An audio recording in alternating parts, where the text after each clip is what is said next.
Goeiedag, welkom by Wapatrand, waar ons impak maak vir ons koning.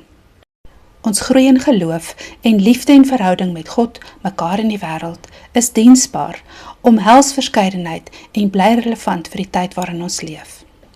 Ons is doelbewus en doelgerig in alles, daarom volg vorm funksie, bly hoofsake, sodat ons Jesus se voorbeeld kan volg en ons alles wat ons doen vir die Here kan doen. Daar is Sondag slegs een erediens om 8:30 en dit word gelei deur Dr. Piet Vermeulen. Ons vier saam nagmaal. Die liefdegawe word verdeel tussen barmhartigheid en die teologiese studente hulpfonds. Die volgende lidmate word ter approbasie aan die gemeente voorgehou. As diakens, Louise Welgens, Philip Jansen en Felissa van der Walt. Indien hulle die roeping opvolg, sal hulle in Mei bevestig word. Let asseblief dat daar op 3 Mei slegs een gesamentlike erediens om 8:30 is. Ons is opgewonde om Stadbouer terugvoer te gee. Sunrise Trauma Sentrum staan mense wat seer gekry het by met opregte empatie en liefde.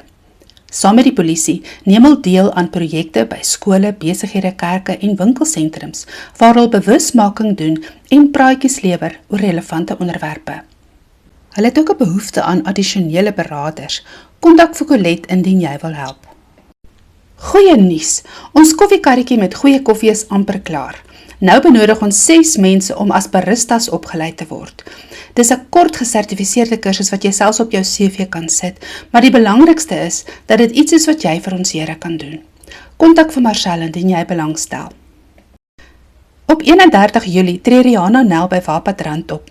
Teken solank die datum in jou dagboek aan. Eersdag sal kaartjies vir toegang sowel as vir worsbroodjies in die saal te koop aangebied word. Ons Here stuur ons uit om sy getuies te wees en mense sy disippels te maak, maar ons weet nie altyd hoe om met iemand oor Jesus te praat nie en daarom bly ons baie keer stil terwyl ons eintlik moet praat. Wil jy graag leer om die evangelie op 'n eenvoudige manier met iemand te deel? Kom woon dan ons evangelisasie kursus by Saterdag 16 Mei van 9 tot 12 in die kapel. Ons gaan vir jou 'n maklike raamwerk leer wat jy in enige evangelisasie gesprek kan gebruik. Ons gaan ook vir jou die belangrikste Bybelverse leer vir as iemand jou vra waar dit staan in die Bybel en 'n paar beelde om die evangelie op 'n eenvoudige manier aan mense te verduidelik. Laastens gaan ons vir jou verduidelik hoe gelowiges versorg moet word in die eerste weke en maande nadat hulle tot geloof gekom het. Moenie hierdie geleentheid mis nie. Bespreek dit Donderdag 14 Mei by die kerkkantoor. Baie dankie vir jou tyd. Tot volgende keer.